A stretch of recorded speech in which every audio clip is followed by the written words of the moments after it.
I walked through my childhood home's front door after a 14-hour shift at the construction site, covered in concrete dust and exhausted. What I found upstairs made my blood freeze. My 7-year-old daughter Emma's bedroom was completely empty, except for pink wallpaper marks where her furniture used to be. My 10-year-old son Jake's room looked like it had been ransacked. Downstairs in the basement, I found both my kids sitting on their mattresses on the cold concrete floor, tears streaming down their faces. My parents had moved them down here like unwanted storage. The sight of my children huddled together on those thin mattresses in that damp, unfinished basement hit me like a sledgehammer to the chest. Emma's stuffed rabbit, the last gift from her mother before the accident, was clutched tightly in her small arms. Jake sat protectively beside his sister, his jaw clenched in a way that reminded me painfully of myself at his age. "Daddy," Emma whispered, her voice barely audible over the humming of the water heater. "They said we had to move down here because Tyler needs our rooms. They said Tyler is more important than us." My hands clenched into fists. Tyler was my older brother Marcus's 8-year-old son, who was supposed to be visiting for just 2 weeks this summer. But those 2 weeks had already stretched into 6, with no end in sight. I climbed the basement stairs 3 at a time, my work boots thundering against the wooden steps. In the kitchen, I found my parents, Robert and Linda, sitting at their usual spots at the dinner table, acting like nothing had happened. The smell of pot roast filled the air, but only 3 plates were set. "Where are my kids supposed to eat dinner?" I demanded, my voice barely controlled. My mother didn't even look up from her crossword puzzle. "Oh, Virgil, you're being dramatic. The children can eat down there. Tyler doesn't need the distraction during his meals. You know how sensitive he is."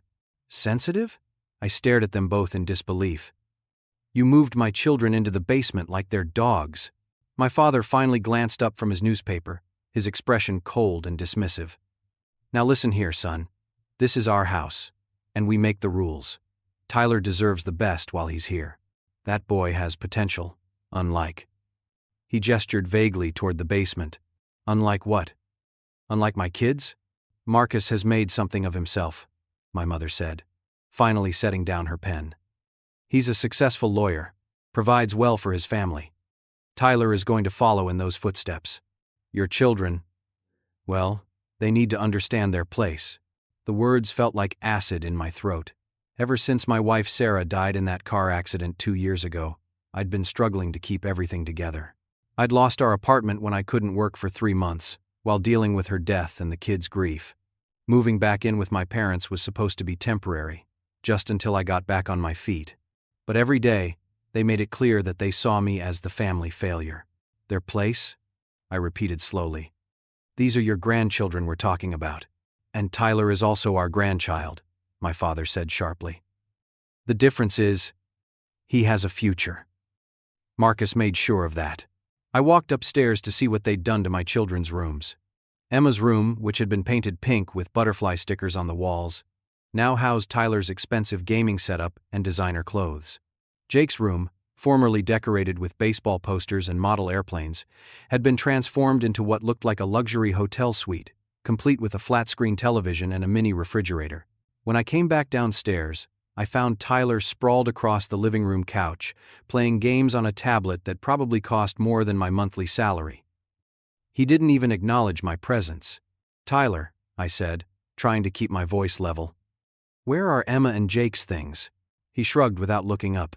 "Grandma said they didn't need all that junk anymore. She gave most of it away." My heart stopped. "Gave it away?" My mother appeared in the doorway, wiping her hands on a dish towel. "Oh, that old furniture was falling apart anyway. We donated it to charity. Tyler needed space for his things, and honestly, Virgil, you should be teaching your children not to be so materialistic." I thought about Emma's dollhouse that Sarah and I had built together, spending weeks painting each tiny room.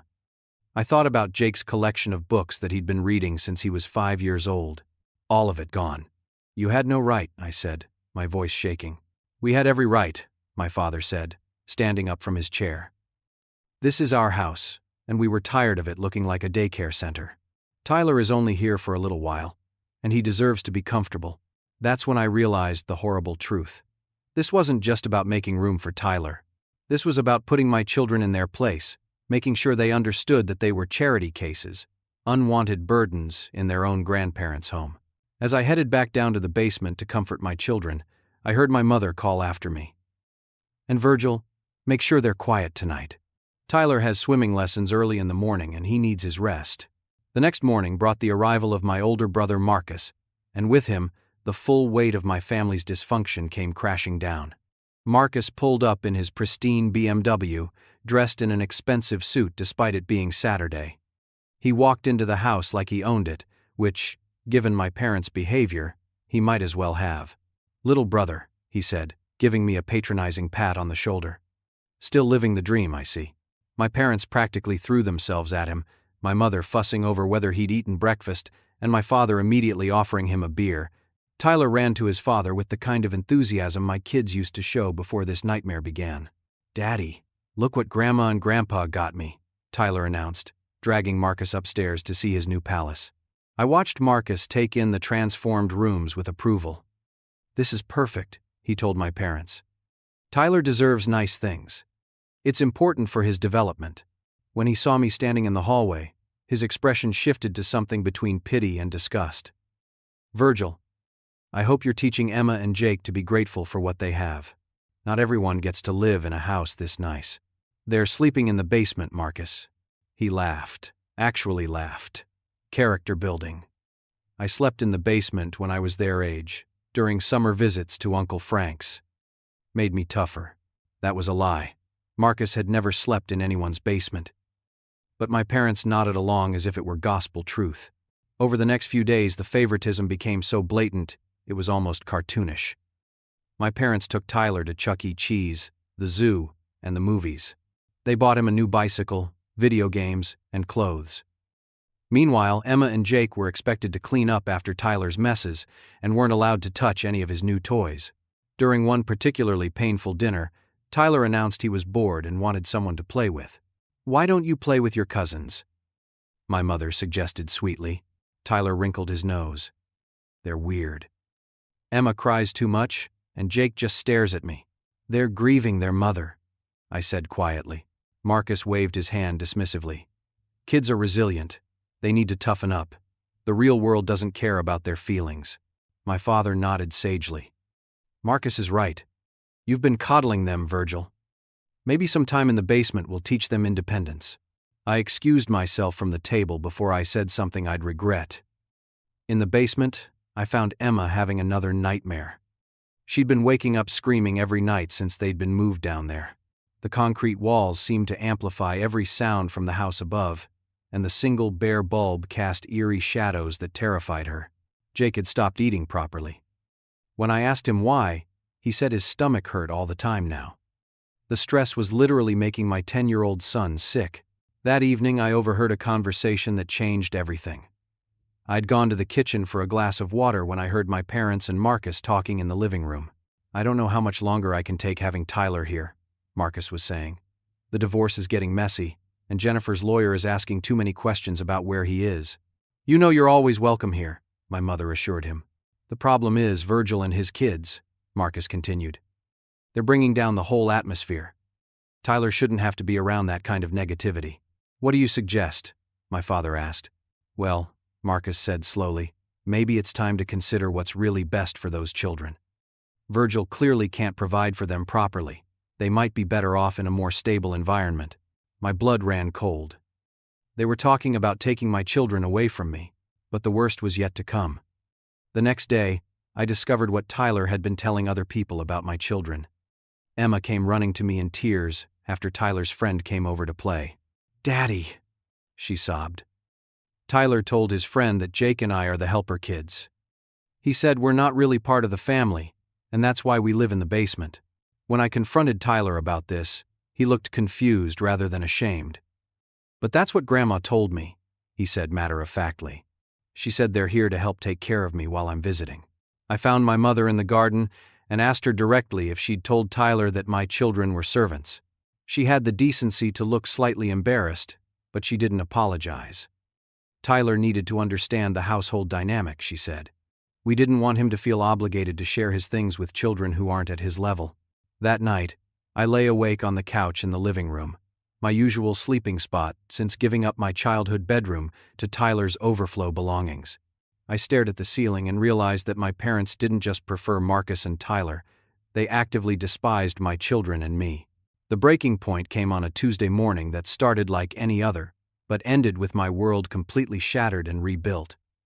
I was getting ready for work when I heard Emma scream from the basement. Not her usual nightmare scream, but a sharp cry of pain and shock. I ran down the stairs to find her on the floor, cradling the broken pieces of her stuffed rabbit. Tyler stood over her, his face flushed with anger, while Jake tried to help his sister gather the torn fabric and stuffing. "He threw it against the wall," Jake said, his voice shaking with rage. "Emma was just holding it, and he grabbed it and threw it." Tyler crossed his arms defiantly. "She was being weird again, just sitting there hugging that ugly thing. I told her to put it away because it's gross." The stuffed rabbit had been Emma's most precious possession, the last gift Sarah had given her before the accident. Sarah had sewn a tiny heart into the rabbit's chest, with Emma's initials embroidered in gold thread. Now that heart lay in pieces on the cold concrete floor. "Tyler," I said, my voice deadly quiet, "you need to apologize to Emma right now." "Why should I?" he shot back. "It's just a stupid toy. Grandma says I don't have to listen to you anyway." I gathered Emma into my arms as she wept over her destroyed treasure. Jake stood beside us, his small fists clenched, looking like he wanted to punch Tyler but knowing he'd get in trouble. When I carried Emma upstairs to find my parents, I discovered them in the kitchen having coffee and laughing with Tyler, who had apparently run up to tell his version of events. Tyler was just trying to help Emma let go of that ratty old thing, my mother was saying. Honestly, at her age, she shouldn't be so attached to stuffed animals anyway. Help her? I stared at them in disbelief. He destroyed something irreplaceable. My father shrugged. Kids break toys. That's what happens. Maybe this will teach Emma not to be so possessive. Marcus, who had emerged from his shower, looked at the broken rabbit with amusement. Tyler's just showing leadership qualities. In the real world, you can't be emotionally attached to material things. That rabbit was from her dead mother, I said, my voice breaking. All the more reason to let it go, my mother said dismissively. Sarah's gone, Virgil. The children need to accept that and move forward. I looked at my parents, really looked at them, and saw strangers. People who could watch their granddaughter's heart break and feel nothing but annoyance. People who could justify cruelty as character building. That's when I knew I had to get my children out of there, no matter what it cost me. During my lunch break at work, I made a phone call I should have made months ago. Rachel, Sarah's younger sister, answered on the second ring. "Virgil, I was just thinking about you and the kids. How are you all doing?" Rachel lived in Portland, Oregon, nearly 3,000 miles away. She was a child psychologist who had never married, but had always been wonderful with Emma and Jake. After Sarah died, Rachel had called regularly and sent cards and gifts, though I realized now that I hadn't heard from her in months. "Rachel," I said, my voice cracking, "I think I need help." I told her everything. The basement, the favoritism, Tyler's bullying, my parents' cruelty. I told her about feeling trapped and worthless, and scared that I was failing my children just like everyone said I was. Rachel listened without interrupting, and when I finished, her voice was ice cold. "Virgil, pack the children's things and get out of there. Today. I can't afford to leave. I don't have anywhere to go. You have me," she said firmly. "Pack their things, quit that job, and bring my niece and nephew home to me. I have a house with 4 bedrooms and a yard with a swing set. I've been waiting for you to ask for help. Rachel, I can't ask you to support us. I don't have money for plane tickets or—" "Stop," she interrupted. "Sarah made me promise that if anything ever happened to her, I'd take care of you all. I should have insisted on it sooner. I'm buying 3 plane tickets right now. You leave tomorrow." After work, I made another phone call to my union representative about early retirement options. I'd been working construction for 15 years, and I had a decent pension built up. I also called the bank about Sarah's life insurance policy, money I'd never touched because I couldn't bear to think about it. The numbers were better than I'd expected. Between my savings, the life insurance, and early retirement options, I had enough to start over somewhere new. That evening, I went down to the basement and found Emma and Jake doing homework by the light of that single bare bulb. Emma was still clutching pieces of her broken rabbit. Pack your things, I told them quietly. We're leaving tomorrow. Jake looked up from his math worksheet. Where are we going? To live with Aunt Rachel in Oregon. She has a house with a big yard and bedrooms with windows and carpet. For the first time in months, I saw hope in my children's eyes. But as I was helping them pack their few remaining belongings, I overheard a conversation upstairs that made my blood freeze. Marcus was on the phone with someone, and his voice carried clearly through the thin basement ceiling. Yes, I want to file a report about an unfit parent, he was saying. My brother Virgil is emotionally unstable and has been neglecting his children. They're living in deplorable conditions, and I'm worried for their safety. I crept up the stairs and peered around the corner. Marcus was standing in the kitchen with a notepad, talking to what sounded like Child Protective Services. He works construction jobs for 14 hours at a time, leaving young children unsupervised with elderly grandparents who can't properly care for them, Marcus continued. The children are showing signs of emotional disturbance and poor hygiene. I believe they should be removed from his custody, for their own protection. My father was nodding approvingly while my mother jotted down notes on a separate pad. They were building a case against me, planning to have my children taken away so Tyler could have his perfect little kingdom without any inconvenient reminders of my existence.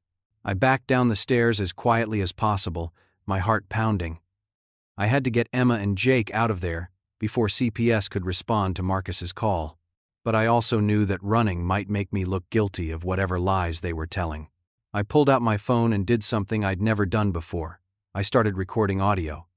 I needed evidence of what my family was really like, in case I ever had to defend myself. The next morning, I woke up before dawn and implemented a plan I'd been developing all night. Instead of leaving immediately as I'd wanted to, I decided to play along with their game while gathering evidence. Rachel had agreed to fly in secretly and help me document what was happening. I went to work as usual but told my supervisor I might need emergency family leave. During my lunch break, I called Rachel again. I'm at the hotel near your parents' house, she said. I've been driving around the neighborhood, and I need to tell you something, Virgil. I've been sending cards and gifts to the children for months. Birthday presents, Christmas gifts, care packages. They were all returned to sender with addressee unknown marked on them. My stomach dropped.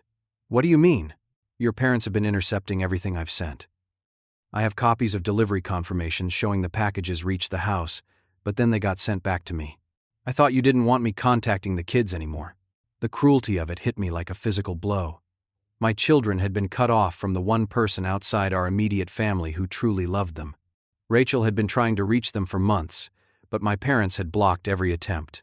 There's more, Rachel continued. I did some research yesterday after we talked. I called our cousin Beth in Denver, and she told me some disturbing things. Apparently, your parents have been telling everyone in the family that you're an alcoholic and that you've been abusing the children. What?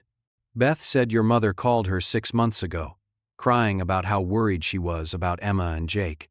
She said you come home drunk every night and scream at them, and that they were afraid to call authorities because they didn't want to break up the family. I had never been drunk around my children. I barely drank at all anymore. Maybe a beer on weekends when the kids were asleep. But I realized now why the extended family had stopped calling, why invitations to family gatherings had dried up. My parents had been systematically destroying my reputation. After work, I drove to the hotel and met Rachel face to face for the first time since Sarah's funeral. She looked older, more tired, but her eyes were sharp with anger. Show me where they're living, she said without preamble. We drove past my parents' house so she could see the basement window that served as Emma and Jake's only source of natural light. The window was small, high up on the wall, and looked directly out onto the garbage cans. Rachel took photos with her phone. Virgil, this is child abuse, she said flatly. I work with traumatized children for a living, and this is textbook emotional and psychological abuse. That evening, I put my phone on record mode and slipped it into my pocket before dinner. I was getting good at documenting their cruelty without them noticing. Tyler was in one of his demanding moods, complaining that his food was too hot, then too cold, then not what he wanted at all. My mother jumped up to make him a separate meal while my parents cooed over his pickiness. Tyler has such sophisticated tastes, my father said proudly. That's the sign of a refined palate. Meanwhile, Emma and Jake ate their cold sandwiches in the basement because Tyler didn't want to look at them during dinner. I've been thinking, Marcus said, cutting into his steak. Maybe it would be better if Virgil found his own place soon. This arrangement isn't working out for anyone. Where would he go? My mother asked. But her tone suggested she didn't really care about the answer. There are programs for single fathers, Marcus said. Government assistance, subsidized housing. The children might actually be better off in that kind of structured environment. I gripped my fork tighter but kept eating. The recording app on my phone was capturing every word. Of course, if Virgil can't provide adequate housing, my father added, we'd have to consider what's best for Emma and Jake. They shouldn't have to suffer because of their father's limitations. What are you suggesting? I asked, keeping my voice neutral. Marcus leaned back in his chair with a satisfied smile. Just that children need stability. If you can't provide that, maybe someone else should step in. After dinner, Tyler cornered Jake in the living room while the adults were cleaning up. I was loading the dishwasher when I heard Tyler's voice getting louder and more demanding. Give me your Game Boy, Tyler was saying. Grandma said all the toys in this house belong to me while I'm here. It's not yours, Jake replied, his voice quiet but firm. It was a present from Mom before she died. So? She's dead. She doesn't need it anymore. I walked into the living room just as Tyler grabbed the Game Boy out of Jake's hands. When Jake tried to take it back, Tyler pushed him hard enough to send him stumbling into the coffee table. Tyler! I snapped. Give that back to Jake right now. No, Tyler said, clutching the Game Boy to his chest. Grandma said. I don't care what Grandma said. That belongs to Jake. My mother appeared in the doorway, her face flushed with annoyance. Virgil, stop making such a fuss. It's just a toy, and Tyler is our guest. Jake can play with it when Tyler doesn't want it.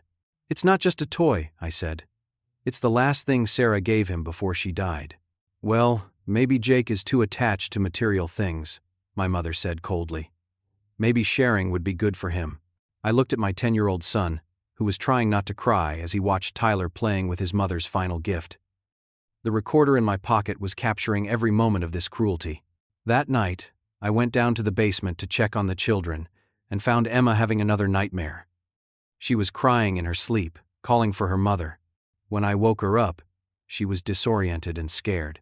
Daddy, I had a dream that Mommy came to get us. But she couldn't find us because we were hidden down here, she whispered. I held her until she fell back asleep, and then I made a decision. Tomorrow, I was going to end this nightmare once and for all. But first, I had one more recording to make.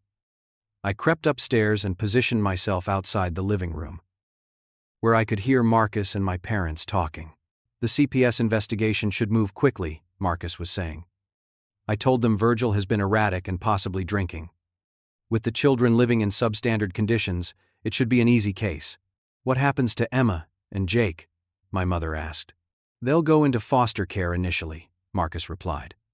But with us as willing relatives offering a stable home, we could probably get custody pretty quickly. And Tyler would have playmates, my father added approvingly. I had to bite my lip to keep from gasping out loud. They weren't just planning to take my children away from me. They were planning to turn Emma and Jake into Tyler's personal servants permanently. The CPS worker arrived the next morning at exactly 9 o'clock, just as I was getting ready to leave for work. She was a tired-looking woman in her 40s named Mrs. Patterson, carrying a clipboard and wearing the kind of expression that suggested she'd seen too much human misery. Mr. Virgil Thompson? She asked, checking her notes. I'm here to investigate reports of child endangerment. My heart was pounding, but I managed to keep my voice steady. Of course. Please come in. My parents appeared immediately, playing their parts perfectly. My mother wrung her hands with fake concern while my father put on his most serious, responsible citizen face. We're just so worried about those poor children, my mother said, dabbing at her eyes with a tissue. We've tried to help, but Virgil just won't listen to reason. Mrs. Patterson made notes while my parents painted a picture of me as an unstable, neglectful father who left his children in dangerous conditions. They were convincing actors. I had to give them that. Can I see where the children sleep? Mrs. Patterson asked. Of course, my father said, leading her toward the basement stairs. We've tried to make the best of a difficult situation. I followed them down, watching Mrs. Patterson's face as she took in the concrete walls, the single bare bulb, the musty smell of dampness, and the 2 mattresses on the floor. Her expression didn't change, but I saw her making extensive notes. "How long have the children been sleeping down here?" she asked. "Just temporarily," my mother said quickly. "Until Virgil can find more appropriate housing." "And why are they down here instead of upstairs?" "Well," my father cleared his throat, "we have another grandchild visiting, and the upstairs bedrooms are more suitable for guests." Mrs. Patterson looked around the basement again, paying particular attention to the tiny high window and the water stains on the walls. "I see. And where is this other grandchild staying?" We trooped back upstairs, where Tyler was sprawled across Emma's former bedroom, playing video games on a massive television. The room was warm, bright, and decorated with expensive toys and clothes. "This is my brother's son, Tyler," I said. "He's been visiting for about 6 weeks now." Mrs. Patterson made more notes. I could see her comparing Tyler's palace to my children's dungeon, and her expression was growing colder by the minute. "Where are Emma and Jake now?" she asked. "School," I replied. "Would you like to speak with them when they get home?" "Yes, I would. But first, I'd like to hear your side of the story, Mr. Thompson." We sat in the living room while my parents hovered nearby, clearly wanting to influence the conversation, but Mrs. Patterson was experienced enough to see what they were doing. "Mr. and Mrs. Thompson," she said to my parents, "I'll need to speak with your son privately. Perhaps you could give us some space." After they reluctantly left the room, I pulled out my phone and played some of the recordings I'd made. Mrs. Patterson's eyebrows rose higher with each cruel comment, each dismissal of my children's feelings, each casual reference to their place in the family hierarchy. "Mr. Thompson," she said when the recordings finished, "how long has this been going on?" "Since we moved in here 2 years ago, after my wife died. It's gotten worse since Tyler arrived. But it's never been good." "Why didn't you leave sooner?" I explained about the financial struggles, the grief, the way my parents had convinced me I was failing my children and needed their help. Mrs. Patterson nodded with understanding rather than judgment. "I'm going to be honest with you," she said. "The reports filed against you don't match what I'm seeing here. Your children are clean, well-fed, and clearly loved.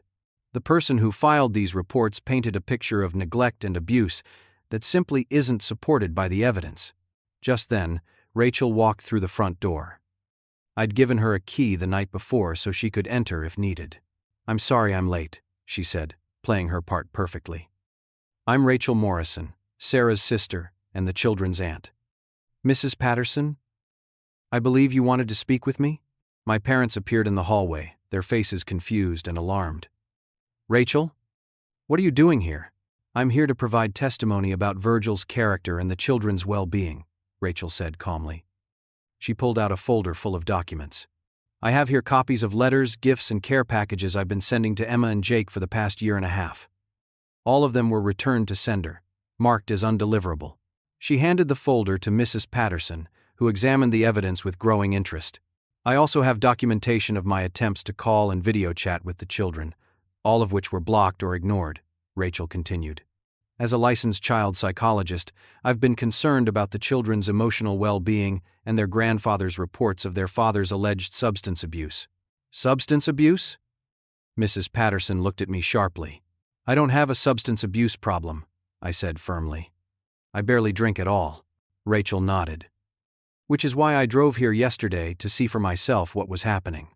I've been observing this household for 24 hours now, and I can tell you that the real problem isn't Virgil's parenting.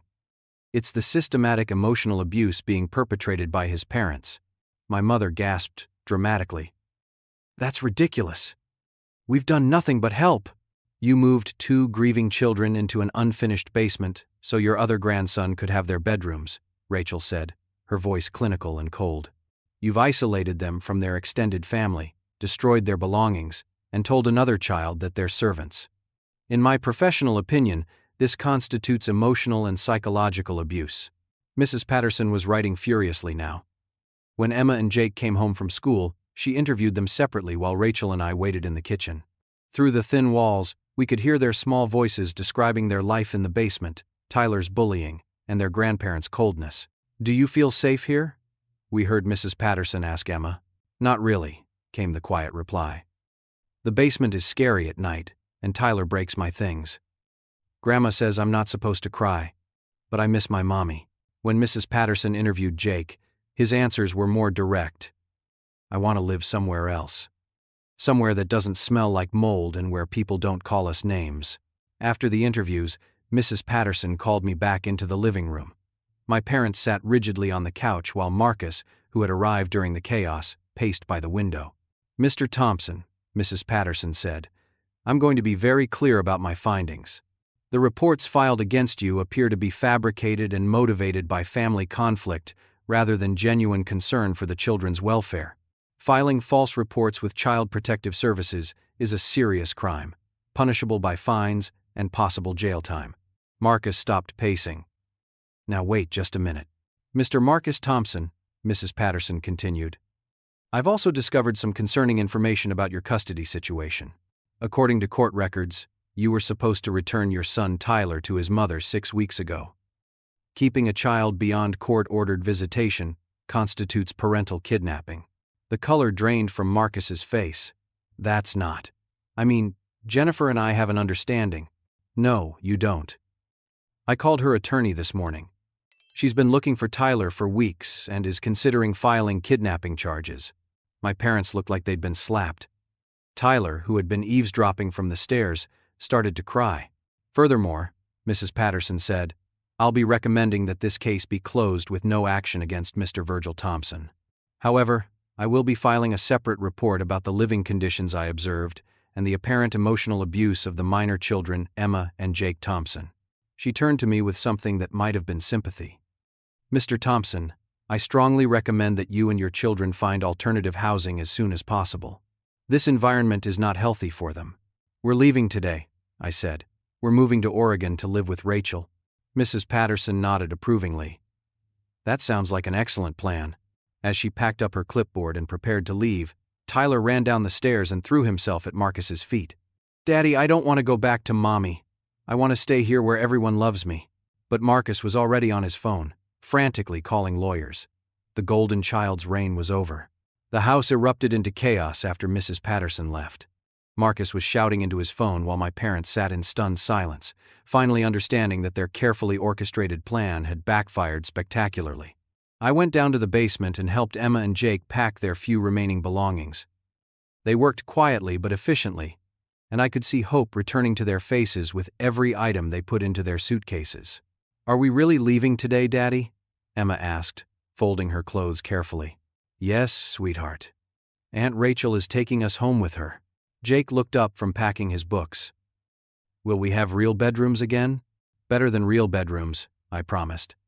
"Aunt Rachel says you each get your own room with big windows and soft carpets." When we came upstairs with our suitcases, my parents were waiting in the living room with expressions of panic mixed with rage. The reality of losing control over us had finally sunk in. "Virgil, you can't just take the children away from us," my mother said, her voice shaking. "We're their grandparents. We have rights." "You have no rights," I replied calmly. "You've shown exactly how much you care about Emma and Jake. They're not your emotional punching bags anymore." My father stood up, trying to project authority he no longer had. "Now you listen here, son. We've given you a roof over your head for 2 years. We've fed and housed your children when you couldn't provide for them yourself. You owe us." "I owe you nothing," I interrupted. "You've spent 2 years making my children feel worthless and unwanted. You've lied to family members about me, tried to have my children taken away, and turned their lives into a nightmare. The only thing I owe you is a promise that you'll never hurt them again."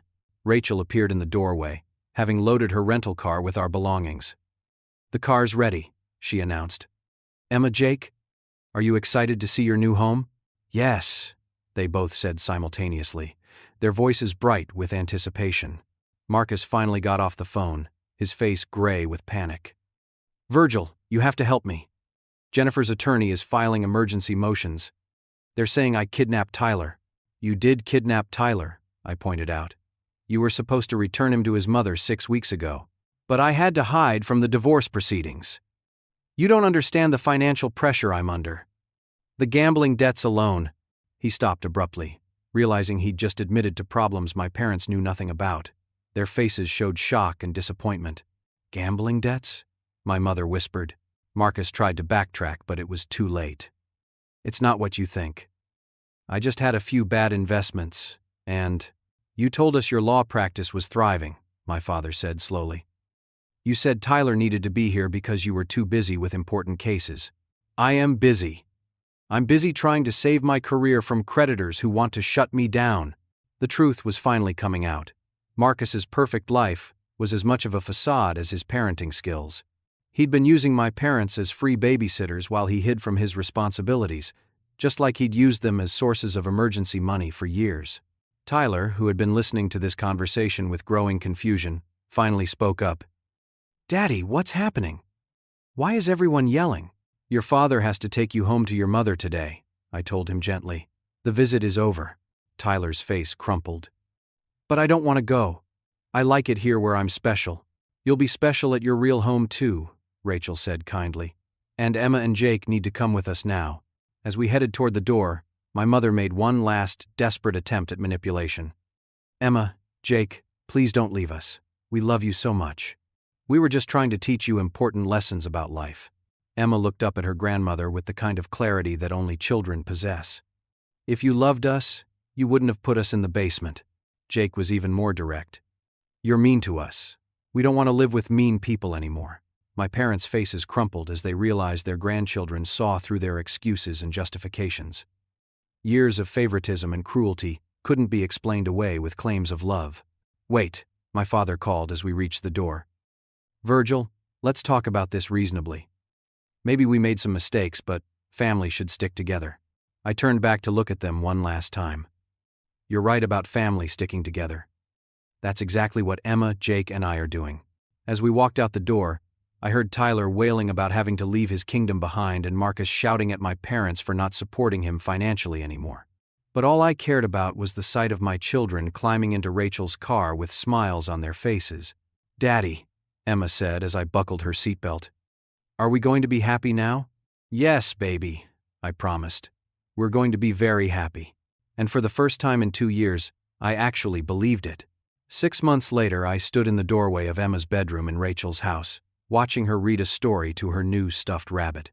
This rabbit was purple instead of pink, and instead of Sarah's embroidered heart, it had a tiny pocket where Emma kept special treasures. She'd chosen it herself from a toy store in downtown Portland, and she'd named it Hope. Daddy, look, she said, showing me a drawing she'd made in art therapy. It's our new house with windows and sunshine. The drawing showed stick figures of Emma, Jake, Rachel, and me standing in front of a house with flowers and a big tree. Everyone in the picture was smiling. There was no basement, no Tyler, and no dark corners. Jake appeared in the doorway behind me, holding his latest report card. Dad, look! I got all A's and B's. I hugged him tight, remembering how he'd barely been able to concentrate on homework in that basement. Now he was thriving in school, making friends, and playing Little League baseball every Saturday. Rachel emerged from her home office, where she'd been working on her latest research paper about childhood trauma recovery. She'd taken a sabbatical from her regular practice to help Emma and Jake transition, and the changes in them had been remarkable. How was therapy today, Emma? Rachel asked, settling into the reading chair. Good. Dr. Martinez says I don't have to talk about the basement anymore unless I want to. She says I can just remember the good parts now. Emma's nightmares had stopped 3 months ago. She still missed her mother every day, but the crushing weight of grief had lifted enough for her to enjoy being 7 years old again. She'd made friends at her new school and had even been invited to 2 birthday parties. My own transformation had been just as dramatic. I'd found work with a construction company that valued experienced workers and offered excellent benefits. For the first time in years, I was making enough money to not just survive, but actually save for the future. More importantly, I'd started therapy myself to deal with the guilt and anger I'd carried for so long. I'd learned to recognize that my parents' treatment of us wasn't my fault, and that protecting my children by leaving had been the right choice, not an act of failure. Dad, Jake said, plopping down on the couch next to me. Tommy's mom wants to know if you want to come to the barbecue next weekend. She said to tell you that there will be other single parents there. I smiled at his not-so-subtle matchmaking attempt. Rachel had been encouraging me to start dating again, and I was finally beginning to feel ready.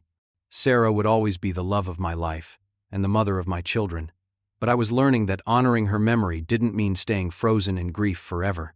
Maybe I will, I said, ruffling his hair. The phone rang, and Rachel answered it with a frown. After a brief conversation, she hung up and turned to me. "That was my cousin Beth," she said. "Apparently your parents have been calling around the family trying to get contact information for you. They want to reconcile." I'd been expecting this. According to Beth's updates, my parents had become increasingly isolated after the truth about Marcus came out. Tyler had been returned to his mother, who'd promptly moved across the country and cut off all contact with my parents. Marcus had lost his law license and declared bankruptcy, and he was now working as a paralegal in a different state. "What do you want to do?" Rachel asked. I thought about it for a long moment, watching my children play together happily on the living room floor. They'd built a fort out of couch cushions and were pretending it was a castle where they were the brave knights protecting the kingdom. "I'm not ready yet," I said finally. "Maybe someday, if they can actually acknowledge what they did wrong and show real change. But Emma and Jake come first now. I won't expose them to that toxicity again unless I'm absolutely certain it's safe." Rachel nodded approvingly. "That's very wise, and very strong." Strength. It was a word I was still learning to apply to myself. For years, I'd felt weak and worthless, convinced that I was failing my children by not being able to provide the kind of life Sarah and I had planned for them. But I was beginning to understand that true strength sometimes meant making the hardest choice, even when everyone around you said it was wrong. "Dad," Emma called from the fort. "Come play with us. We're knights and we need a king." I crawled into their cushion castle and let them crown me with a colander from Rachel's kitchen. As we played their elaborate game of royal adventure, I thought about how far we'd all come. A year ago, my children had been sleeping on mattresses in a basement, convinced they were unloved burdens. Now they were confident, happy kids who knew they were valued and protected. They'd learned that love wasn't about perfect conditions or material things, but about being seen and cherished for who you really are. Emma had started taking piano lessons and discovered she had her mother's musical talent. Jake had joined a robotics club and was already talking about becoming an engineer. They were growing into their own unique selves, instead of just surviving each day. "Your Majesty," Jake announced in his most formal voice, "we have successfully defeated the dragon of sadness and restored happiness to the kingdom." "Excellent work, Sir Jake and Lady Emma," I replied, adjusting my colander crown. "What should we do to celebrate?" "Ice cream!" Emma shouted. "Ice cream for everyone in the kingdom!" As we headed to the kitchen for our victory celebration, I caught Rachel's eye. She was watching us with the kind of smile that comes from seeing broken things become whole again. "Thank you," I mouthed to her. "Thank you for letting me help," she mouthed back. That night, after tucking Emma and Jake into their real beds in their real bedrooms with their real windows showing real stars, I sat on the back porch and called the one person I'd been meaning to contact for months. "Mrs. Patterson?" I said when the CPS worker answered. "This is Virgil Thompson. I wanted to give you an update on how Emma and Jake are doing." "Mr. Thompson, I'm so glad to hear from you. How are the children adjusting?" I told her about the therapy, the good grades, the friends, the laughter that filled Rachel's house every day. I told her about Emma's piano recital and Jake's science fair project. I told her about feeling like myself again for the first time in years. "I also wanted to thank you," I said. "If you hadn't seen through my family's lies, if you hadn't taken the time to really investigate instead of just accepting their version of events, my children might have ended up in foster care. It's my job to protect children, Mr. Thompson. But I have to tell you, it was your courage in standing up to your family that really made the difference. A lot of parents in your situation would have stayed and tried to make it work, even at their children's expense." After we hung up, I sat in the peaceful darkness of Rachel's backyard and reflected on the journey that had brought us here. The path from that terrible basement to this beautiful new life hadn't been easy, but every difficult step had been worth it. I thought about the lessons I'd learned and the ones I was still learning. I thought about the importance of choosing your children's well-being over family loyalty when the two conflict. I thought about how love requires action, not just words, and how sometimes the most loving thing you can do is remove your children from people who hurt them, even if those people are family. Most importantly, I thought about the lesson my children had taught me. That healing is possible, that hope can return even after the darkest times, and that family isn't just about blood relations. Family is about the people who see you at your worst and choose to love you anyway. It's about the people who celebrate your victories and comfort you in defeat. It's about the people who make space for you to become your best self, Emma and Jake had found that kind of family with Rachel and me. They'd learned that they deserve love without conditions, respect without earning it, and safety without exception. They'd learned that their voices matter, and their feelings are valid. As for me, I'd learned that being a good father isn't about being perfect or having all the answers. It's about showing up every day, making hard choices when necessary, and never giving up on the people who matter most. One year after leaving my parents' house, Emma came home from school with a writing assignment about heroes. She'd written about me, describing how I'd rescued her and Jake from the scary basement and brought them to a place where they could be happy again. "You're my hero, Daddy," she said, showing me her paper. "Because you saved us when we couldn't save ourselves." I still have that paper framed in my bedroom. It reminds me that even in our darkest moments, we have the power to choose love over fear, courage over comfort, and hope over despair. Sometimes the greatest victories come not from fighting the battles others expect us to fight, but from walking away from wars that were never ours to begin with. Sometimes, the strongest thing you can do is pack your bags, take the people you love, and build a better life somewhere else. And sometimes, just sometimes, that choice leads you exactly where you were always meant to be. Have you ever had to make a difficult choice between family loyalty and protecting someone you love? How did you find the courage to do what was right, even when it was hard? I'd love to hear your thoughts in the comments below. And if this story resonated with you, please give it a like, subscribe for more real-life stories about overcoming adversity, and share it with someone who might need to hear that it's possible to start over and find happiness again. Thank you for joining me on this journey, and remember that no matter how dark things might seem, there's always hope for a brighter tomorrow.